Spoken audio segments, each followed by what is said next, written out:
Allahu do të jap forcë.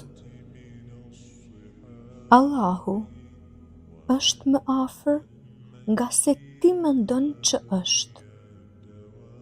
Prandaj, mos hiq dorë. Asnjëherë mos hiq dorë pa marrë parasysh se çfarë.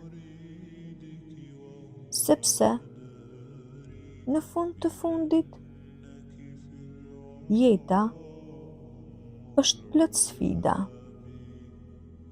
dhe ne duhet t'ja hapim derën çdo sfide dhe ta përballojmë me besim dhe me shpresë.